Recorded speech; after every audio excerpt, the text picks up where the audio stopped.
السلام عليكم، اهلا بيكم من قناتي. فيديو جديد وحلقه جديده. بس قبل ما ابدا اي حاجه اقول الا بذكر الله تطمئن القلوب. سبحان الله والحمد لله ولا اله الا الله والله اكبر ولا حول ولا قوه الا بالله العلي العظيم.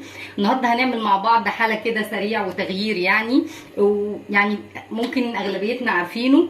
العزيزيه دي حاله دمياطي وبورسعيدي، البلدين دول بيشتهروا بيه. ان شاء الله النهارده هنعمله زي المحترفين بالظبط بطريقه سهله وبسيطه، وباضافه واحده بس من عندي انا، بس هتدي مذاق وتست اعلى للعزيزيه ان شاء الله. المكونات معانا زي ما احنا شايفين، دي قشطه اللبن اللي انا بحوشها عادي، كوبايه سكر، 3 معالق نشا، نص كوبايه جوز الهند، كوبايه صغيره سمنه بلدي، ده كيلو ونص لبن على كيس المكرونه. الكيس المكرونه احنا عارفين طبعا كله 350 جرام، 2 باكت فانيليا، دي بقى الاضافه اللي من عندي، باكت كريم كراميل، اي نوع بقى دريم اللي يعجبك، يعني زي ما انت حابه، مش شرط براند معين يعني.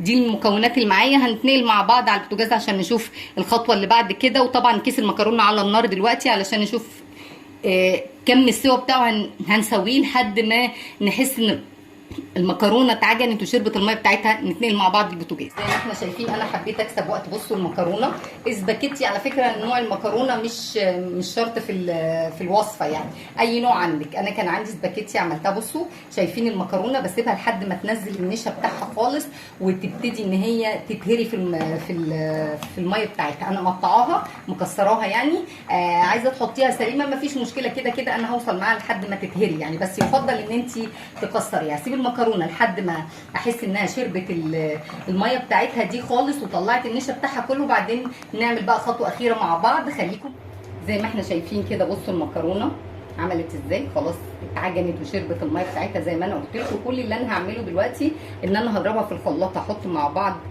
الفانيليا وهنحط النشا، 3 معالق نشا زي ما اتفقنا، وهنحط كوبايه السكر،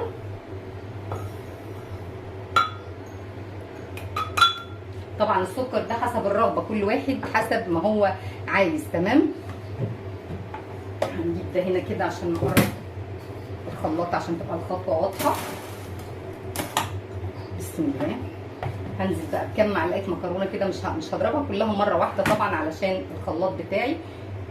انا استنيت عليها هديت بس ما هديتش كتير يعني. تمام. لو عندك هاند بلندر يبقى يا ريت يعني، يبقى الخطوه دي اسرع فيها بدل ما هنقعد نضرب في الخلاط كده.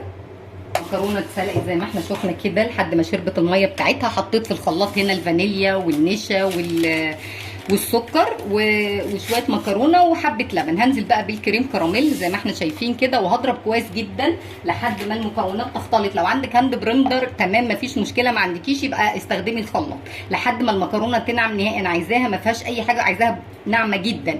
تمام. في الخلاط زي ما احنا شايفين مع بعض كده. هنزل بقى هنا بالسمنه،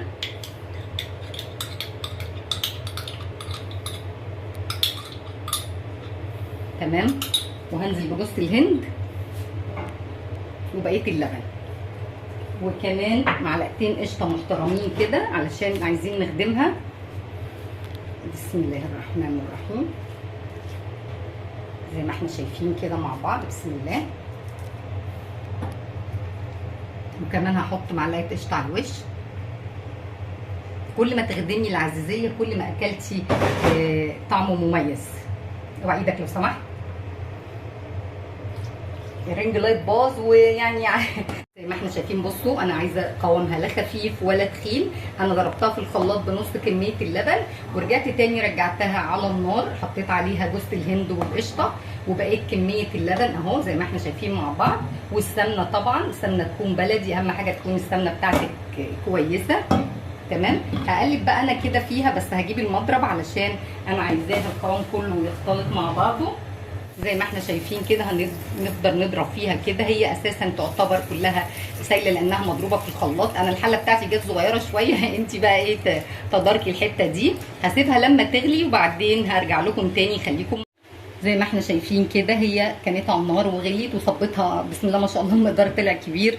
يعني لو انت الاسره بتاعتك اقل من كده قللي شويه. هو عندي بيحبوا الحلويات، فانا حطيت على كل وش طاجن معلقه سمنه بلدي. وطبعا القشطه زي ما انا قلت لكم انا هضربها كده، وهنزل بقى على الوش على كل صينيه كده. هوزع بقى على كل طاجن. يعني ايه، كل ما خدمتي العزيزيه كل ما اكلتي طعم مميز ومختلف. بعد ما نخلص خالص بقى لو حابه تحطي كيس الكريم الكراميل على الوش مفيش مشكله، مش حابه برضو براحتك. انا هبقى زين الطواجن بالكيس الكريم كراميل وهسيب الصينيه كده. الفرن طبعا سخن على درجه حراره 180 رف اوسط. وبعد كده هتحطيها 10 دقايق من تحت، وبعدين تحطيها على الشوايه. بس كل اللي احنا هنعمله هنمشي بالفرشه كده اهو، عشان اللون كله يبقى واحد يعني. وطبعا اهم حاجه ان انت ما تدخليهاش الفرن وهي لسه سخنه، تدخليها الفرن لما تكون بردت كده زي ما انت شايفه، علشان ايه تقدري تتحكمي فيها. هكمل انا المقدار كله بنفس الطريقه كده اهو. بصي انا حبيت اوريكي بس الطواجن اهي. هدخلها بقى الفرن وبعدين ارجع لك تاني. خليكي رجعت لكم بعد ما العزيزيه استوت، يعني ما لحقتش اصور، فانا خفت بقى ان انا استنى لما تبرد، لان بسم الله ما شاء الله شفتوا انتوا كميه الطواجن اتاكلت، ما فاضلش غير الثلاث طواجن دول والصينيه. طبعا احنا قلنا كيس الكريم كراميل هننزل كده على العزيزيه خطوط عشوائيه كده، يعني كنوع من انواع التجميل مش اكتر. دي بتكسبها طعم ولون، وطبعا كل ما بنحط عليها حاجه بتعززها زياده. الكميه هي متوفره الحمد لله، وطبعا احنا حاطين عليها كل حاجه زي ما احنا شفنا في بدايه الفيديو. اتمنى ان شاء الله لايك وشير وسبسكرايب للقناه. كده خلصت ان شاء الله، ودعوه منكم بظهر الغيب. هي سخنه يعني لو بردت ولحقت اصور هصور لكم قطع منها وهي متقطعه. اتمنى ان الوصفه تنال استحسانكم، ولايك وشير وسبسكرايب للقناه. السلام عليكم.